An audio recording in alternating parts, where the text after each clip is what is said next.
فأنا ناصح لإخواني بالصدع بالحق تبيض وجوههم. السكوت في مسألة الحزبية يضرها، فاصدع بما تؤمر وأعرض عن المشركين. سلامي على دماج ورجالها والشيخ يحيى ودار العلم يا سعد بانيها. بسم الله الرحمن الرحيم. الحمد لله حمدا كثيرا طيبا مباركا فيه كما يحب ربنا ويرضى.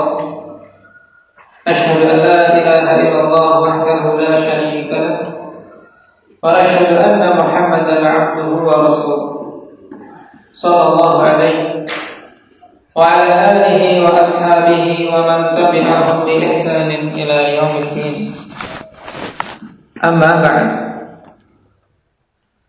Baik ikhwani fillah, pertemuan terakhir kita telah membahas tentang aqsamul kalam.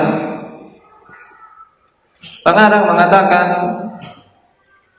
dengan wa aqsamuhu. Yang dimaksud dengan aqsam di sini apa? Indak ya Furqan.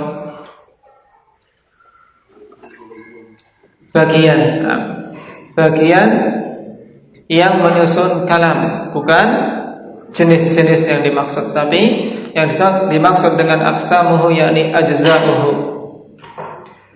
Tayyib. Adapun kalau kita ingin menggunakan aqsam yang bermakna bagian, maka yang benar dalam masalah ini adalah aqsamul kalimah.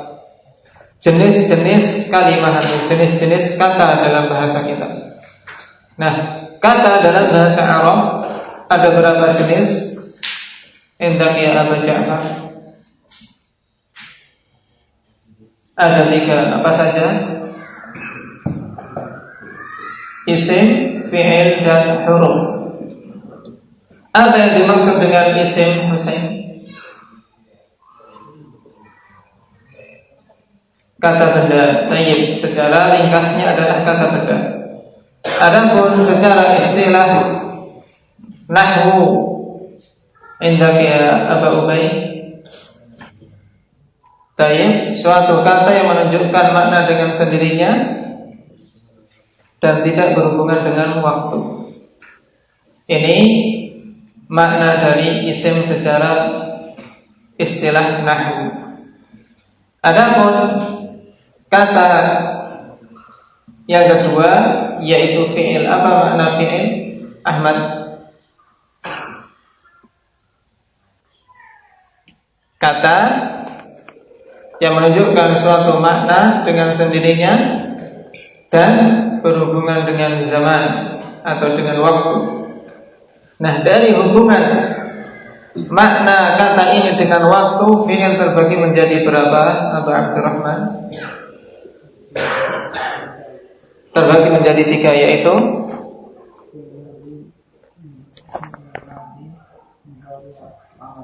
fi'il madhi, mudhari' dan amr. Apa yang dimaksud dengan fi'il madhi, Abu Zur'ah? Kata benda yang menunjukkan makna lampau. Makna lampau yang dimaksud ini apa?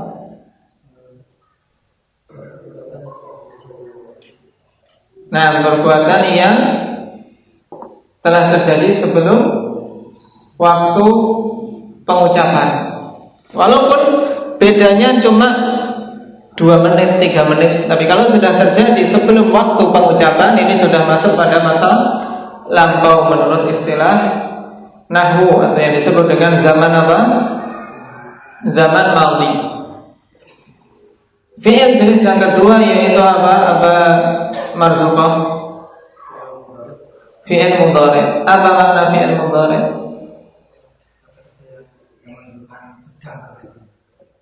Kata kerja menunjukkan sedang terjadi atau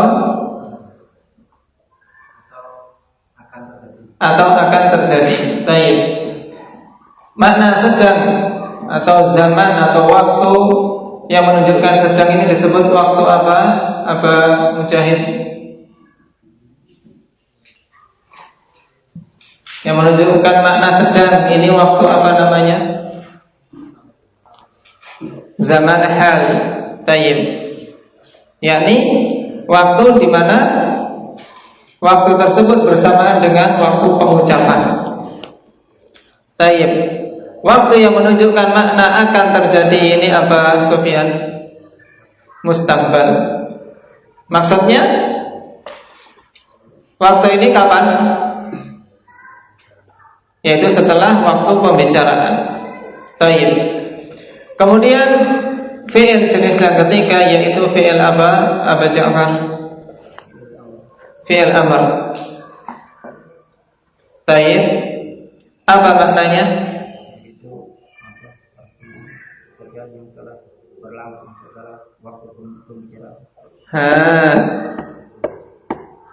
Ajabta wa akhta'ta.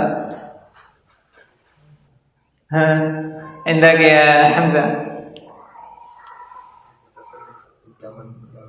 Yaitu ya, suatu fi'il yang menunjukkan apa? Permintaan agar suatu pekerjaan itu dilakukan pada waktu yang akan datang. Baik. Jadi meminta. Ini fi'il amr. Ya, meminta untuk dilakukan suatu perbuatan pada waktu yang akan datang. Misalnya kata uktub, apa makna uktub? Uktub Abdullah, tulislah. Berarti ketika seorang mengatakan uktub, yang diperintah sudah menulis belum? Belum, sedang diinginkan untuk menulis, agar engkau ini menulis. Ini makna asal, ikhwanifillah. Makna asal dari fi'il amr adalah menginginkan suatu kejadian agar dilakukan, ya, dan saat pengucapan kejadian tersebut belum terjadi. Ini makna asal. Walaupun di sana terkadang fi'il amr digunakan untuk menunjukkan makna istimrar, yaitu diinginkan agar terus menerus. Maksudnya dia sudah melakukannya tapi diberi perintah lagi agar terus menerus dalam perbuatan tersebut. Misalnya perintah Allah Subhanahu wa taala kepada nabinya, ya ayyuhan nabiyyut taqillah, wahai nabi, bertakwalah engkau kepada Allah. Apakah ketika Allah merintahkan nabi ini untuk bertakwa, nabi belum bertakwa? Tentunya tidak. Nabi SAW telah bertakwa, dan perintah Allah Subhanahu wa taala di sini yaitu perintah agar Rasulullah SAW terus-menerus menetapi ketakwaan. Ya, sehingga seorang misalnya ketika diberi nasihat oleh saudaranya, ya akhi ittaqillah, wahai saudaraku, bertakwalah kepada Allah, bukan maksudnya kemudian celaan. Oh, berarti saya ini tidak bertakwa, marah. Tidak demikian. Ya. Dan sebaik-baik wasiat, sebaik-baik nasihat adalah nasihat untuk bertakwa kepada Allah Subhanahu wa taala. Nasihat untuk orang-orang sebelum kita. Ya, sejak zaman dulu, terlebih lagi kepada kita semua umat Muhammad sallallahu alaihi wasallam. Kemudian jenis kata yang ketiga apa, ya Usama? Huruf. Huruf yang dimaksud di sini huruf apa? Huruf ma'ani. Tayyib, huruf ma'ani, huruf yang mempunyai makna. Sedangkan pengertian huruf itu sendiri apa? Furqan. Tayyib, suatu kata yang menunjukkan makna tapi tidak dengan sendirinya. Dia bisa menunjukkan makna ketika bergabung dengan kata yang lain. Tayyib, inilah huruf. Seperti kata lam. Lam tidak jelas maknanya kecuali ketika bergabung dengan kata yang lain. Misalnya lam yakum zaidun, Zaid tidak berdiri. Ini baru jelas. Adapun kata lam gitu saja tidak mempunyai makna. Tayyib, ini tiga ikhwani fillah, ya, tiga kata dalam bahasa Arab bahasa Arab pembahasannya tidak keluar dari 3 perkara ini. Maka kalian hendaknya betul-betul memahami sebelum kita masuk pada pelajaran berikutnya. Tayyib. Tidak keluar dari pembahasan isim, fi'il atau huruf. Oleh karena itulah pembahasan berikutnya, sebelum kita membahas tentang i'rab dan sebagainya, pengarang di sini menjelaskan tentang tanda-tanda dari masing-masing ketiga kata tersebut. Dimulai dari tanda-tanda isim. Dan perlu diketahui, pembahasan nahwu ikhwani fillah berbeda dengan pembahasan sharaf. Pembahasan nahwu sebagaimana dulu telah dijelaskan di awal pelajaran ini, nahwu hanya membahas keadaan akhir suatu kata. Tayyib. Maka inilah fokus pembahasan nahwu. Sedangkan sharaf dia membahas tentang bagaimana suatu kata bisa berubah-ubah dari suatu bentuk ke bentuk yang lain, sehingga dia membahas keadaan awal kata dan pertengahan kata. Tayyib, ini tugasnya ilmu sharaf. Tayyib, ketika membahas isim dalam ilmu nahwu, yang dibahas hanyalah akhirnya saja. Adapun sharaf membahas isim, ya membahas isim dari jenis-jenis, ya isim itu apa saja, kemudian bagaimana membuat isim-isim tadi dari berbagai kata-kata, bagaimana memecah suatu fi'il, kemudian diambil darinya isim dan seterusnya. Ini pembahasan ilmu sharaf. Kita mulai. Qala al-muallif rahimahullahu ta'ala, alamatul ismi, tanda-tanda isim. Qala al-musannif, fal ismu yu'rafu bil khaddi wat tanwini wa dukhulil alif wal lam wa hurufil khaddi wa hiya min wa ila wa an wa ala wa fi wa rubba wal ba'u wal kafu wal lam wa huruful qasami wa hiya al wawu wal ba'u wat ta. Tayyib.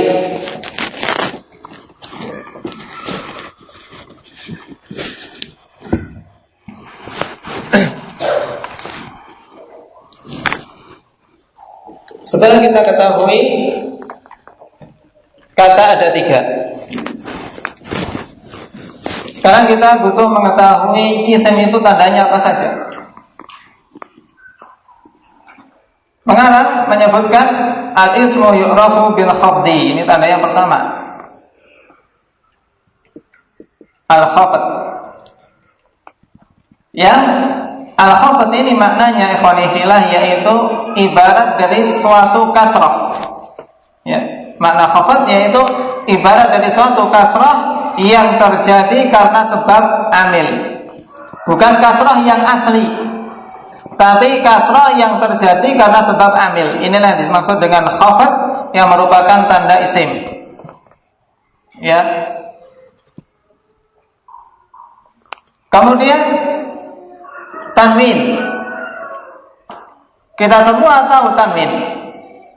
Ya, yang sudah pernah belajar Iqra qiraati atau yang lainnya tahu tanwin itu apa, yaitu ibarat dari ya 2 fathah atau 2 kasrah atau 2 dhamma. Ini pengertian yang mudah saja. Pengertian yang mudah saja yang nanti pada kitab yang lebih tinggi dari kitab kita ini ikhwani fillah akan kita dapati pengertian yang lain yang pada hakikatnya sama, yaitu tanwin ya seperti ini. Kita semua paham tanwin ya seperti ini, yang merupakan suara dari nun yang disukun. Ya. Misalnya Zaidun, dal ya dengan harokat dhammah, kemudian ada suara nun, dun. Ya inilah ya harokat inilah yang disebut dengan tanwin. Tayyib. Seakan-akan seperti ini penulisannya, pembacaannya seperti Zaidun, ada nunnya. Zaidun yang atas, ya, penulisan tanpa nun tapi dengan tanwin, suaranya sama dengan Zaidun yang bawah dengan nun. Oleh karena itulah tanwin merupakan suara dari nun yang disukun, yang ketika penulisan itu tidak dituliskan ikhwanifillah, tapi ada ketika diucapkan. Inilah tanwin. Kemudian tanda yang ketiga, bil khafdi wa tanwini wa dukhulil alif wal lam, dengan masuknya al. Al kapan saja dia masuk pada suatu kata, maka mesti kata yang dimasukinya adalah isim. Dan al ini, ya, al ini dengan tanwin ini selama-lamanya tidak akan bisa bersatu. Ingat-ingat, kalau kalian membaca dalam suatu kitab kok ada al kalian tanwin, maka ini keliru. Baik, karena al dengan tanwin tidak boleh bersatu selama-lamanya. Baik, dan kedua-duanya termasuk tanda isim. Dan nanti insyaallah ta'ala pada kitab-kitab berikutnya, al ini akan kita ketahui banyak macamnya. Banyak macamnya. Baik. Kemudian tanda yang keempat,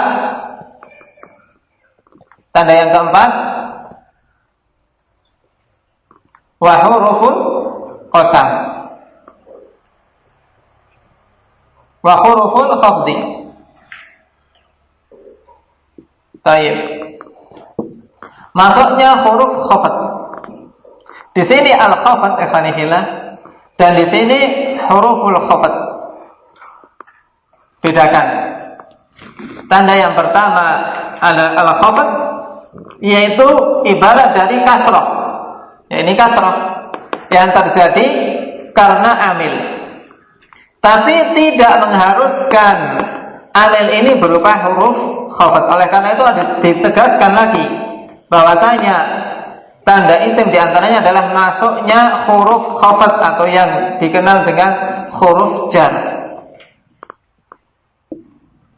Dan dari istilah khafat dan jar ini kita ketahui bahwasanya pengarang, yaitu siapa? Pengarang Jurumiyah. Namanya siapa?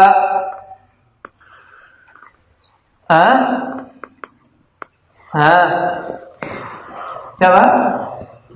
Muhammad Ibnu Dawud As-Sanhaji. Tayyib, dikenal dengan Ibnu Ajurum. Dia menggunakan kata khafat karena dia madhabnya ikhwanifillah, di antara madhab dalam ilmu nahwu yaitu madhab Kufiyin, ya, madhab Kufiyin.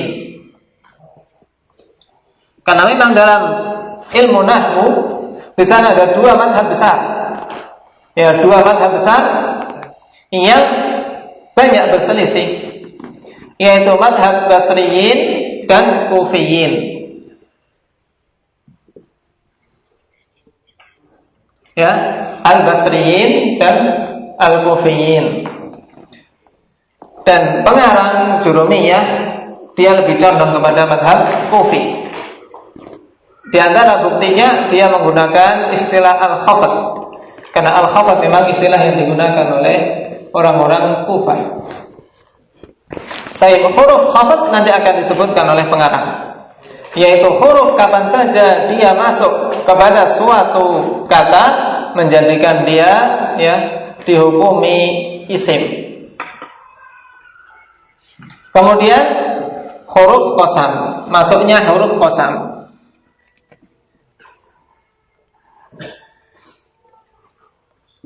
Huruf qasam yaitu huruf yang digunakan untuk bersumpah. Jadi ada berapa semuanya dari tanda-tanda yang disebutkan oleh pengarang? Ini dulu ikhwanifillah yang kalian pegang.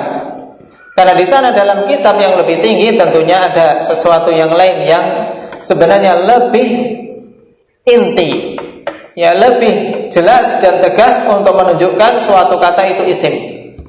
Tapi kita akhirkan saja Ya, yang jelas kalian bisa memahami apa yang disebutkan oleh pengarang Jurumiyah di sini. Bahwasanya isim bisa dibedakan dari dua temannya. Dua temannya ini maksudnya siapa? Fi'il dan huruf. Karena cuma ada 3. Kita bisa mengenali isim itu bagaimana? Yaitu dengan 5 tanda ini. Salah satu saja ikhwani fillah ada pada suatu kata, maka kita hukumi dia itu isim. Kenapa kita penting untuk mengetahui sesuatu isim atau bukan? Ini nanti akan kita ketahui ya, arti penting dari perkara tersebut ketika kita semakin lama mempelajari ilmu nahwu. Penting mempelajari ini apakah isim, ini fi'il ataukah huruf. Ya. Contoh yang mudah saja ikhwani fillah, karena masing-masing mempunyai makna yang berbeda. Isim menunjukkan benda, fi'il menunjukkan suatu pekerjaan atau perbuatan, dan huruf ya menunjukkan untuk sesuatu yang dia masuki. Ya, menunjukkan makna tapi setelah dia masuk pada kata yang lain. Baik, ini ringkasan dari apa yang disebutkan oleh pemilik matan.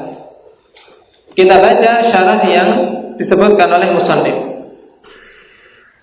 Qala asy-syarh, lamma faragha al-musannifu min dzikri aqsamil kalam syara'a fi bayani alamati kulli qismin. Setelah pengarang selesai dari menyebutkan bagian-bagian penyusun kalam, beliau memulai menjelaskan tentang tanda-tanda dari masing-masing bagian tersebut. Fabada'a bil ismi, maka beliau mengawali dengan isim. Wa dzakara lahu arba'a alamatin, dan beliau menyebutkan untuk isim ini 4 alamat. Idza wajadta wahidatan minha fi kalimatin aw ra'aita annaha taqbaluha arafta annaha ismun. Apabila engkau mendapati satu saja dari 4 tanda tersebut pada suatu kata, atau engkau tidak melihatnya tapi engkau mengetahui bahwasanya kata itu bisa menerima. Jadi terkadang ikhwani fillah kata tidak kita dapati. Ya, ada 4 macam tanda yang disebutkan di sini. Tapi kita tahu dia itu bisa menerima tanda-tanda tersebut. Maka arafta annaha ismun. Engkau telah mengetahui bahwasanya itu adalah isim. Yang jelas dia ada padanya salah satu dari 4 tanda tersebut, atau seandainya tidak ada tapi kita tahu kata itu bisa menerima tanda-tanda tersebut, maka kita hukumi isim. Apa 4 tanda-tanda itu? Ihdaha, yang pertama al-khafdu, wa huwa ibaratun 'anil kasrati allati yuhdithuha al-'amil, yaitu ibarat dari suatu kasrah yang dihasilkan oleh amil. Amil ikhwani fillah yaitu sesuatu yang menyebabkan keadaan-keadaan akhir suatu kata berubah-ubah. Ini makna secara ringkasnya. Amil apa? Yaitu sesuatu yang mengakibatkan akhir-akhir suatu kata berubah-ubah. Ini namanya amil. Kita nanti akan bertemu banyak dengan kata ini. Maka dipahami makna amil sehingga saya tidak perlu lagi menyebutkan maknanya di pertemuan-pertemuan yang akan datang. Nah, al-khafd adalah kasrah yang terjadi karena apa? Karena hasil perbuatan amil ini. Nahwu bismillahirrahmanirrahim. Fakullun min ismi wallahi warrahmani warrahimi asma. Maka ya, semuanya dari kata ismi, kemudian Allah, kemudian Ar-Rahman dan Ar-Rahim, ini adalah isim-isim. Apa tandanya kita katakan isim? Liwujudil kasrati fi akhiriha, dikarenakan adanya kasrah pada akhir dari kata-kata tersebut. Ini yang menjadi titik sorot. Walaupun sebenarnya ada tanda lain, misalnya kalau nanti kita telah masuk pada al, kita tahu di situ ada al, alif dan lam di Ar-Rahman, kemudian Ar-Rahim, kemudian Allah. Baik. Ats-tsaniyatu, tanda yang kedua, at-tanwin. Wa huwa ibaratun an dhammataini aw fathataini aw kasrataini. Tanwin adalah suatu ibarat dari dua dhammah atau dua fathah atau dua kasrah. Ini pengertian yang mudah. Apa Ahmad? Tanwin itu apa?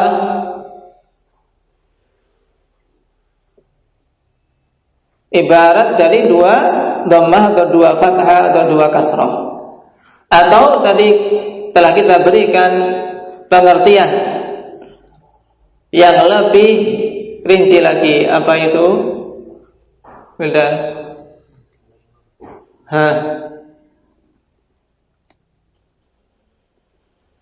Apa yang memperhatikan tadi?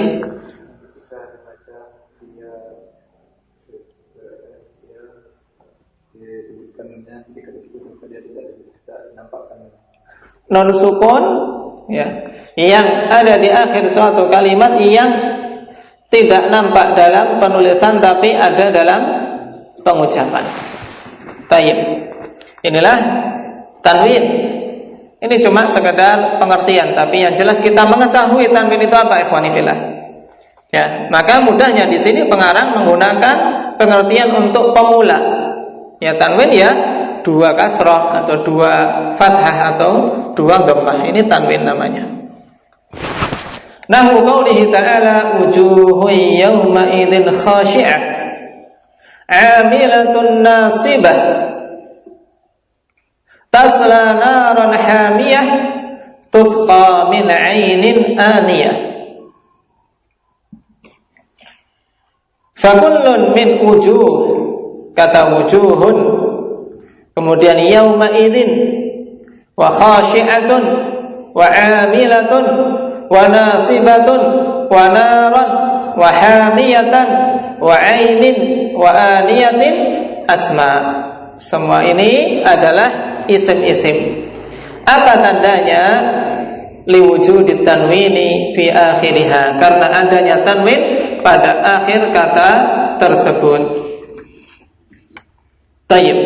Ats-tsalitsatu, tanda yang ketiga, dukhulul alif wal lam, masuknya alif dan lam. Wa yu'abbaru anhuma bi al. Dan ini lebih mudah ya ikhwanillah, yaitu tanda isim adalah adanya al pada awal dari kata tersebut. Contohnya nahwu qaulihi ta'ala ar-rahmanu 'alal 'arsy istawa. Maknanya bukan pembahasan kita di sini ikhwanillah, tapi insyaallah taala kita semua telah mengetahui makna dari contoh-contoh yang disebutkan tadi. Dan ini salah satu keunggulan syarah yang dikarang oleh saudara kita Abi Anas. Baik, karena beliau memberikan contoh dari ayat-ayat Al-Quran yang terkandung padanya faidah akidah, juga faidah-faidah adab. Fakullun minar rahmani wal arsy ismani lidukhuli al-alaihima. Maka semuanya dari kata Ar-Rahman dan Al-Arsh itu adalah isim. Ar-Rahman dan Al-Arsh adalah dua isim. Apa alasannya? Lidukhuli al-alaihima, karena masuknya al pada kedua kata tersebut. Baik. Barakallahu fiikum.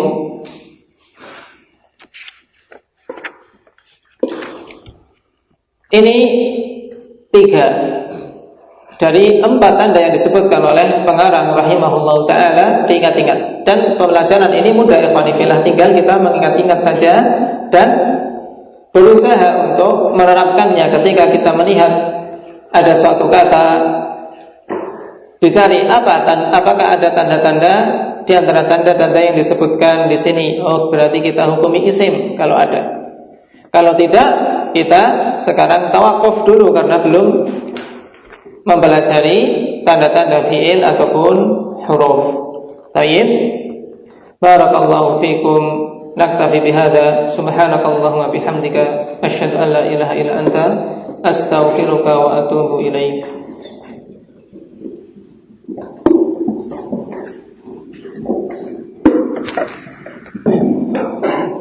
Ini sama saja kayaknya dikit-dikit sama ini.